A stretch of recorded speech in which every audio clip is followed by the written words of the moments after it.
Bom, bem-vindos à aula de hoje, que é um tema muito querido para mim, que é epistemologia, tá bom? Então, só relembrando, a epistemologia, ela é o campo da filosofia que investiga como o conhecimento é produzido, justificado e considerado válido.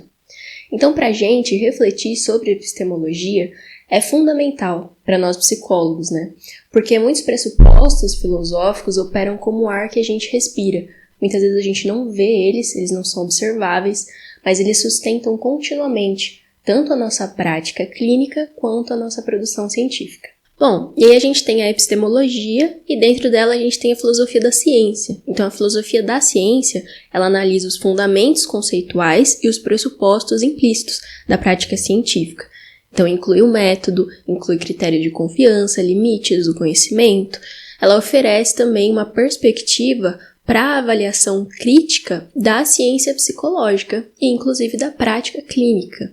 Então ela é muito importante para a gente. A seguir, apresentam-se algumas questões da filosofia da ciência cujas respostas dizem respeito a crenças básicas e pressupostos que podem constituir uma visão de mundo filosófica, aí num sentido correlato ao paradigma do Kuhn, tá bom? Então a gente vai iniciar nessas questões fundamentais, né, nessas grandes questões filosóficas. Então a primeira é a questão ontológica. A ontologia diz respeito ao que é real e ao que existe. Então algumas perguntas como: podemos chegar ao que é real? Existe uma realidade objetiva, independente do observador? E de que forma podemos nos aproximar dessa realidade? Então a segunda questão é a questão epistemológica. Então epistemologia diz respeito ao modo como o conhecimento é validado, né? Então algumas perguntas sobre como podemos estar certo de que acumulamos conhecimento, como distinguir conhecimento de uma crença, de que forma as evidências apoiam uma teoria e o que significa dizer que uma teoria é verdadeira ou falsa, né? A revisão e a mudança teórica são processos racionais ou são processos irracionais, tá bom? Já a questão metodológica, ela diz respeito aos procedimentos para produzir o conhecimento. Então, depois que o conhecedor determina o que pode ser conhecido, quais as ferramentas e os procedimentos que são mais apropriados para gerar esse conhecimento? E quais os métodos que são mais legítimos para produzir as evidências que a gente precisa. Por último, então, a questão axiológica, tá bom? A axiologia, ela diz respeito à relação entre os fatos e os nossos valores. Isso vai ser muito importante dentro da ACT também, que trata muito sobre valores. Então, algumas perguntas sobre qual é a relação entre os fatos científicos e os valores. Existe neutralidade valorativa na ciência? Quais são os valores do pesquisador e qual o papel que eles desempenham no processo científico? Bom, então depois de a gente ter entrado nessas grandes questões da filosofia da ciência, a gente vai entrar agora em como que elas se manifestam em algumas filosofias, como o positivismo, por exemplo. Então, no positivismo, ontologicamente, a gente pressupõe uma realidade que ela é objetiva, independente do observador. Epistemologicamente, o conhecimento verdadeiro é aquele que corresponde a fatos observáveis. Metodologicamente, a gente privilegia métodos empíricos, experimentais e quantitativos, com controle e padronização. E axiologicamente, a gente assume uma neutralidade valorativa do pesquisador.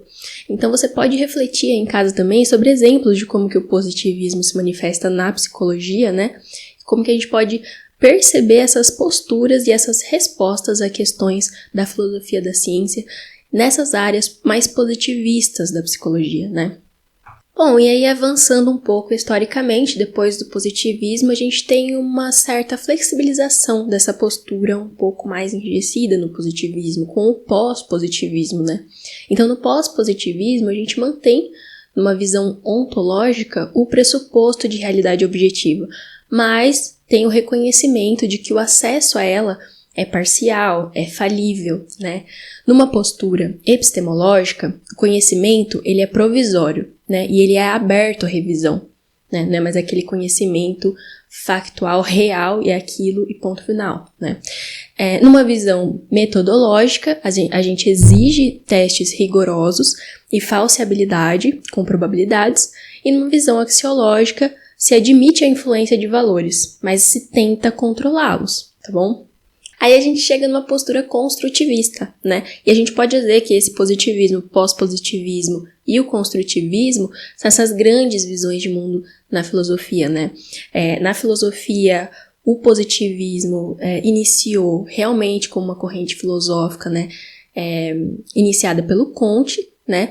Mas o construtivismo foi um pouco se construindo aí, não necessariamente com um fundador, mas a gente diz que tem um grande predecessor no Kant, né? Então, o construtivismo, ele muda um pouco o paradigma, né? Ele responde de uma forma bem distinta ao positivismo e ao pós-positivismo.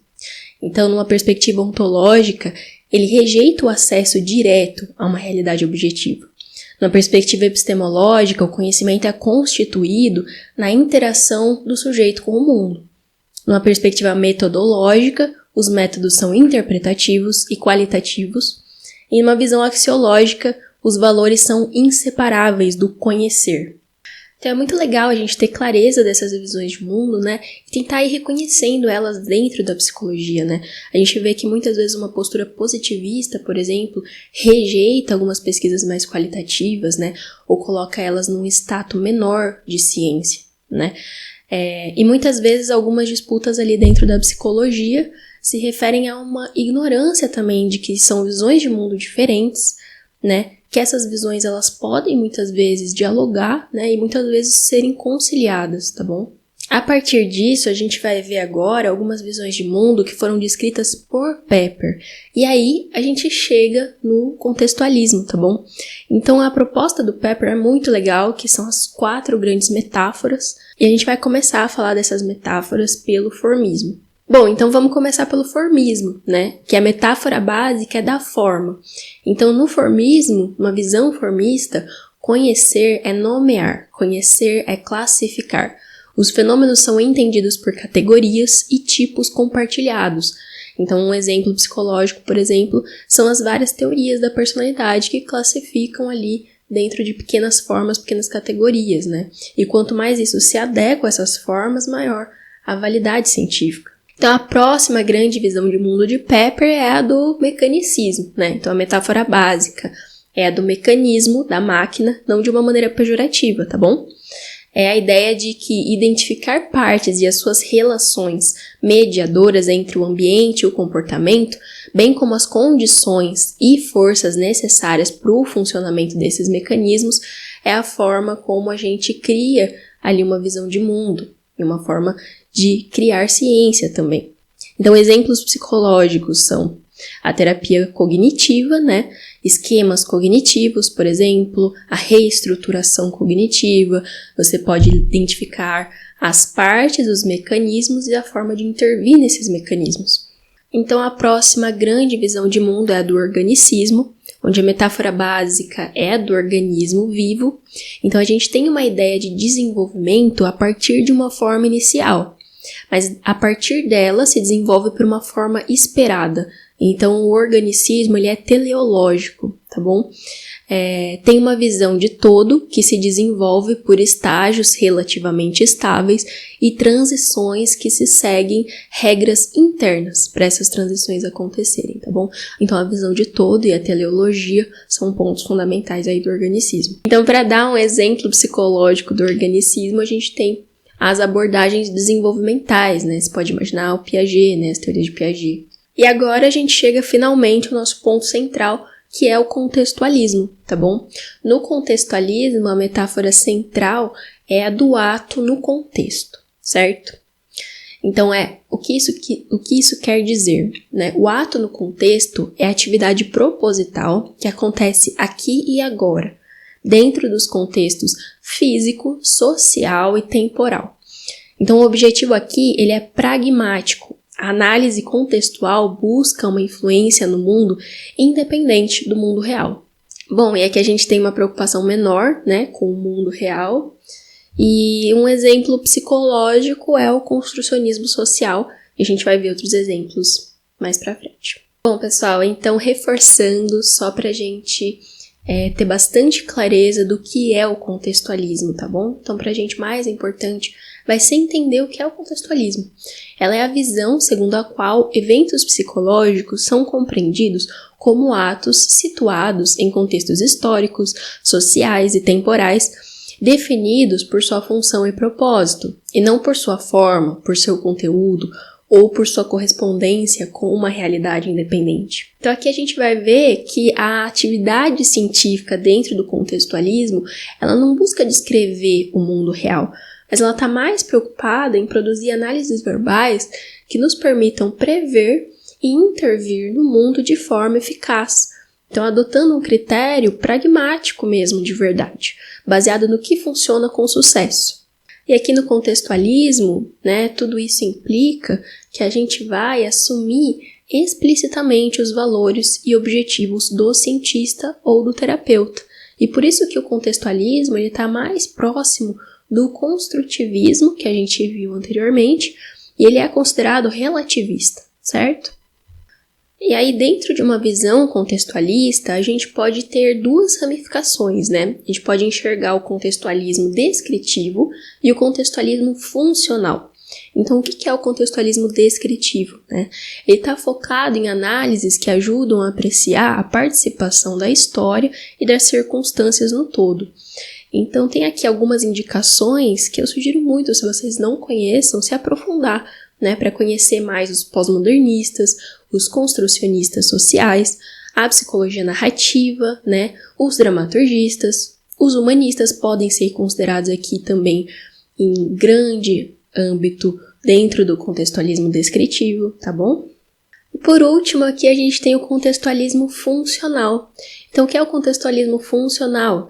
Ele busca predizer e influenciar o comportamento com precisão, abrangência e profundidade. E é aqui onde a gente está com a terapia da aceitação e compromisso, com a psicoterapia analítica funcional, a FAP, Então a ACT, a FAP e a ativação comportamental pode ser considerada aqui também. Outras abordagens dentro do contextualismo muitas vezes são mistas, Misturam um pouco de contextualismo, por exemplo, com o mecanicismo, como a DBT, Mas o mais importante é a gente se situar na nossa visão de mundo dentro do contextualismo e onde a ACT se encaixa nisso, certo? Bom, pessoal, então é isso pela aula de hoje. Eu espero que isso tenha sido tão esclarecedor e tão estimulante quanto foi para mim. É muito legal entrar nas questões epistemológicas dentro da psicologia. E se vocês quiserem se aprofundar mais, leiam o texto de referência dessa aula, E qualquer dúvida a gente vai estar à disposição.